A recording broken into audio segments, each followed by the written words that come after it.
Olá, minhas amigas e meus amigos.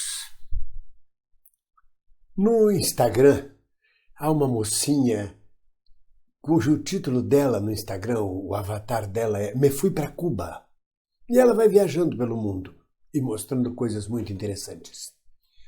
Baseado nisso, eu digo Me Fui para Portugal. E é curioso que ao escolher Portugal, terra de meus antepassados, faço um retorno necessário, protetivo, ao útero familiar de meus avós, de meus tios, de meu pai, de meus primos. Eu preciso, nesse momento, de sossego, de proteção, de carinho. Eu preciso de um país onde eu possa respirar, porque o ar, para mim, no Brasil, tornava-se irrespirável a cada dia. Uma notícia desagradável a cada minuto. Uma ameaça de assalto, violência, morte a cada minuto. Uma notícia estapafúrdia e trágica dita de maneira corriqueira como se fosse a coisa mais normal do mundo. Sabe fulano, sim, mas mataram ele ontem com um tiro. Ah, é? Sabe aquela menina filha do fulana? Sim, morreu com a bala perdida. Ah, é? Sabe aquela senhora simpática do 8º andar? Foi atropelada na faixa de pedestre e morreu. Isto vira tão corriqueiro que se você, como dizia minha avó Nair, se você olhar, você nem vê. Eu estava dizendo à minha mulher, moramos num bairro nobre no Rio de Janeiro, não conseguimos andar 100 metros na calçada sem sermos abordados por pelo menos 5 menores de idade pedindo dinheiro, vendendo porcarias, mais 2 mendigos, mais um desabrigado, mais um sem teto, um cracudo. São pelo menos 8 ou 10 abordagens a cada 100 metros na calçada. E você convive com isso, achando isso normal, porque no dia a dia. Eu me lembro que houve época em que as pessoas diziam para mim assim, eu não quero ir ao Rio de Janeiro não, é muito violento, muito violento. E eu defendia o Rio. Eu dizia, não, isso só acontece a 40, 50 quilômetros de distância, na Baixada Fluminense, em locais do interior. Aqui na Zona Sul, aqui nessa região, não tem isso não, o Rio não é violento assim. Hoje eu não posso dizer a mesma coisa. Na porta da minha casa, o sujeito matou 2 pessoas a facadas e feriu mais 3. Na semana seguinte, 4 pessoas assaltantes com carabinas entraram na minha rua, levaram 4 carros e assaltaram as 6 pessoas que estavam nos carros. Na semana seguinte, 2 motos chegaram na rua e assaltaram os pedestres. Isto no Jardim Botânico, um bairro nobre do Rio de Janeiro, um bairro calmo. Então me fui para Portugal. E eu sinto-me na obrigação de explicar isso a vocês. Eu tenho 72 anos de idade. Eu lutei 21 anos contra uma ditadura estúpida, que tirou todos os nossos direitos, mas sobretudo roubou a minha juventude. Porque eu nunca fui um cocoboy, como a gente chamava os alienados da época. Sofria muito porque não podia ler os livros que eu queria, ver os filmes que eu ouvia falar que estavam passando no mundo inteiro, menos no Brasil. Não podia conversar, não sabia se quem estava ao meu lado era um policial, um dedo duro, um agente filho da puta da ditadura. A minha juventude, 21 anos da minha juventude, eu tinha 16 anos, 17 anos quando foi dado o golpe militar, foram sacrificados em nome de um Brasil grande que só beneficiou o fascismo, só beneficiou a entrega do país aos Estados Unidos. Mas lutei bravamente, passei por isto, vi dezenas de amigos meus de colégio, de juventude serem mortos, presos e torturados. Não foi fácil. Não foi fácil. Manter a sanidade nesse período era possível, porque se era jovem. Ao lado desta luta, você ria, brincava. As compensações, quando se é jovem, elas são mais a miúdes. Você sofre uma frustração, logo depois você arranja uma namoradinha, ou você vai a uma festa, ou você bebe, e você esquece aquela frustração. Quando se é idoso, a capacidade de lidar com as frustrações fica mais difícil. As perdas são muito grandes. Então, 21 anos lutando contra uma ditadura, atravessando uma ditadura, e de repente eu vejo um país novamente entregue à estupidez. Há uma estupidez e a estúpidos que eu não imaginava. Há pessoas que cultuam a tortura do próximo como se fosse um valor universal, que chamam Brilhante Ustra de herói nacional. E isso dá uma sensação terrível para você viver. Sobretudo se você é uma pessoa sensível, eu me considero uma pessoa sensível. Porque você não foi um golpe militar, foi uma eleição democrática, em tese, com todas as mamadeiras de piroca, com todos os fake news, com tudo armado, com Lula na cadeia, com a oposição reprimida, com tiros nas caravanas eleitorais. Mas foi uma parte da população que escolheu a frase de precisamos matar 30 mil. Toda mulher feia não merece ser estuprada. Se eu tiver um filho gay, eu mato. Isso tudo foi avisado antes. A cultura só serve para destruir a família. Então aquele seu vizinho do lado, aquela pessoa que está no seu ônibus, do seu lado, você não sabe quem é. Você não sabe se é uma pessoa que de repente vira para você com uma cara horrorosa, se transforma num gremlin depois da meia-noite e lhe ataca de forma fascista, violenta. Um país dividido pela violência política. É insuportável, você não sabe onde está pisando, não sabe com quem está falando. Você olhar o outro e dizer, este infeliz votou pela morte de 30 mil pessoas, este infeliz só está pensando na barriga cheia dele. E todos, a maioria, com cara de triste na rua, com cara pesarosa, o senho franzido, todos muito estressados. Por que estressa? Estressa o barulho diário das pessoas, as pessoas falando alto, as buzinas, os engarrafamentos, o calor, as ameaças de assalto. Você não sabe se quem está caminhando ao seu lado vai te encostar uma faca. Você não sai mais à noite. Se sai, é de táxi para ir a um shopping e voltar imediatamente, com medo ainda de ter um arrastão no meio da rua. Ah, mas isso é o Rio de Janeiro. Não. Um amigo meu de Pelotas me disse que estava à noite em Pelotas e a amiga pegou um carro para andar 2 quarteirões. Ele falou, mas por quê? Não, porque a polícia e a milícia aqui de Pelotas fizeram um acordo para que as pessoas não saiam às ruas de noite. Ah, mas na minha cidade, Santo Antônio do Milho Verde, é pacata. Não, não é pacata. É pacata até o momento que 20 bandidos tomam a praça principal da cidade, como só ia acontecer, fazem a população de refém, prendem a guarda militar da cidade e assaltam as 3 agências bancárias e vão embora. No outro dia eu li uma notícia, em São Carlos, uma cidade de excelente qualidade, os bandidos assaltaram um senhor de idade em cima de uma passarela e depois de assaltá-lo jogaram ele lá de cima. Ele morreu. Isso em São Carlos, uma cidade do interior de São Paulo. É o país todo. Mas o que dói mais é a estupidez. Então, quando eu digo me fui para Portugal, é uma necessidade que eu tenho de respirar, de poder descansar um pouco a minha cabeça, de dar um tempo. Portugal pode não ser o paraíso. Há sempre pessoas me combatendo porque eu disse que que Portugal era bom, que Portugal era simpático. Por próprios portugueses, não, é uma porcaria, isto aqui está tudo abandonado às traças, nós vamos ter uma dívida gigantesca.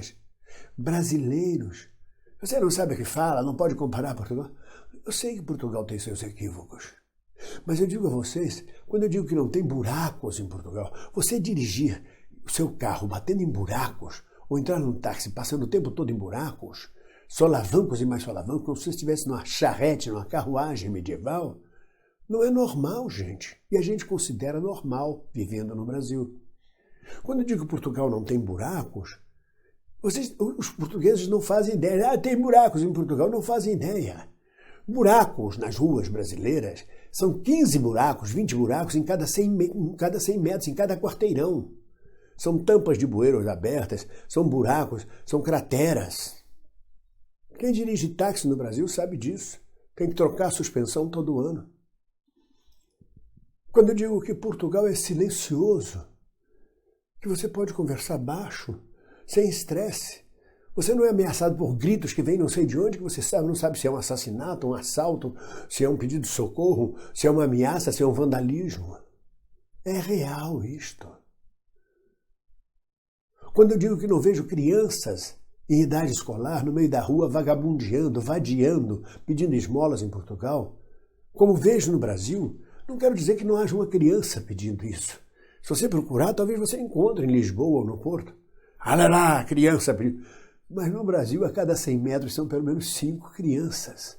Em horário escolar, nas sinaleiras, vendendo balas, paçocas, mariolas, em horário escolar. E a gente se acostuma com isso. Acha normal. Acha normal sair à noite correndo o risco de ser assaltado. Eu vou para a festa assim, mas ele foi assaltado. Ele foi assaltado. Eu já fui assaltada tantas vezes, não vejo problema nisso. Se acostuma, se aceita a situação de violência, de mal-estar social como natural. Aprende a desviar da bala perdida, às vezes não consegue desviar, mas é só mais um nas estatísticas, como dizem as mães das comunidades. Então, quando eu digo me fui para Portugal, até os coxinhas me chamam de fujão. Eles são incoerentes. Antes, o tempo todo, vai para Cuba, vai para Venezuela. Se não gosta do Brasil, sai fora. Aí você sai do Brasil, tira umas férias, você é fujão. Fujão de quê? Eu tenho direito de uma vida melhor, de uma vida mais feliz aos 72 anos de idade.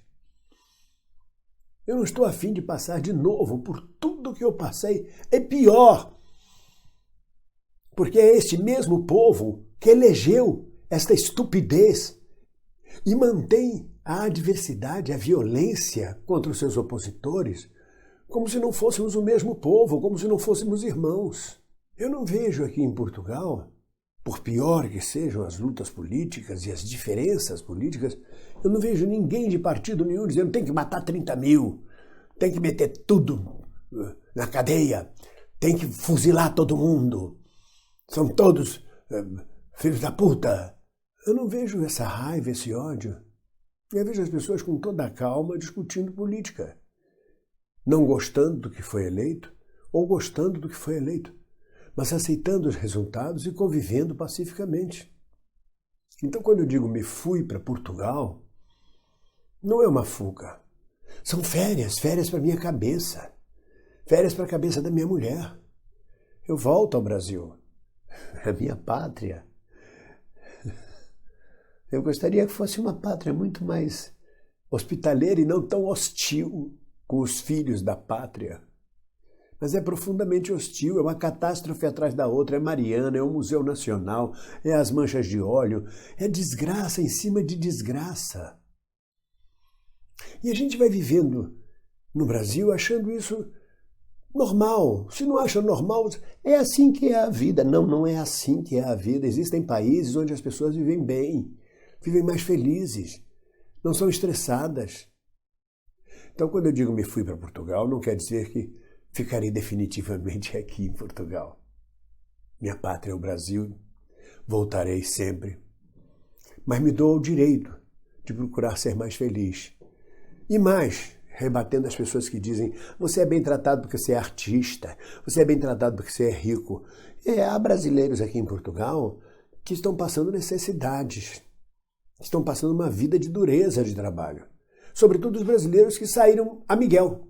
Vou para Portugal. Pega o avião e vem achando que vai chegar aqui, vai encontrar, na Europa, sobretudo, a marmelada da boa. Não, a carência de mercado de trabalho, a carência de emprego. Não há vagas. Vai trabalhar de garçom, 16 horas por dia. Para essas pessoas é duro, mas elas não planejaram a sua vinda. Elas saíram na aventura, muitos deles retornam ao Brasil. Mas não é porque eu sou rico, eu não sou rico. Eu sou classe média. É só você planejar a sua aposentadoria, o seu salário, a sua poupança, e você pode tirar essas férias, mas não faz porque você está viciado, como um marisco grudado na rocha, viciado na notícia diária de crimes, de violências. Você ainda acredita que é possível viver em paz. A paz é silenciosa. A paz é você caminhar de madrugada na rua sem nenhum medo de ser assaltado, estuprado, violentado, chacoteado. A paz é você deixar cair a sua carteira de dinheiro e ela passar 3 dias na rua e ninguém tocar. E você procurar por ela e encontrar de volta, como eu sei de casos assim aqui. A paz é esquecer uma mochila com 1.000 euros e um passaporte na estação ferroviária do Porto. E no meio do caminho dizer ao chefe do trem, eu esqueci. Ele falou, não se preocupe, quando chegar em Lisboa o senhor aguarda que vamos trazer para o senhor. E 1 hora depois o rapaz está recebendo a mochila com os 1.000 euros e o passaporte. Isso é paz. Só isso tira da gente um estresse gigantesco.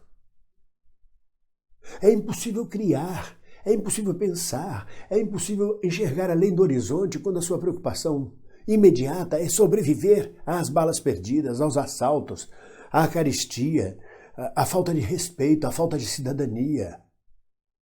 E ainda assim o brasileiro é um forte, ainda assim o brasileiro resiste. E eu me peço licença de vir para Portugal. Preciso muito do útero familiar. E realmente a família aqui é muito bem cultivada, não tem esse papo de olha, eu estou telefonando, não está dando para passar aí, faz 1 mês que a gente não se vê, mas qualquer dia a gente sai para almoçar. Não. Eles se visitam, eles se encontram, eles se telefonam, eles cuidam um dos outros. E são muito sérios e cordiais. Profundamente cordial. O povo português, ele não é alegre como o brasileiro, aquela alegria que não leva a lugar nenhum. Não, o povo português é cordial, de um humor sutil e brilhante. A Universidade de Coimbra é um mundo, é uma libertação de pensamento universitário. Mas isso não estou aqui para fazer a apologia de Portugal. Me fui para Portugal, é o que eu digo a vocês. Mas eu precisava tirar essas férias para minha cabeça e respirar. Um amigo que voltou esta semana de São Paulo me disse, foram 15 dias terríveis, eu entrei em depressão, o ar é irrespirável. Porque vocês não fazem ideia, é irrespirável. Mas eu volto ao Brasil com muito gosto, com muito carinho. É a minha pátria. E espero que um dia a gente alcance o nível de uma nação civilizada e desenvolvida, onde a gente possa cantar, brincar, relaxar, viver em paz, sem medo de chegar na janela e tomar pela frente uma bala perdida, sem ter que ouvir estupidez, babaquice, bobagens por parte dos governantes, que ferem a nossa sensibilidade de cidadão. Eu precisava dizer isso a vocês. Um abraço para todos. E não se esqueçam, me fui para Portugal, mas volto.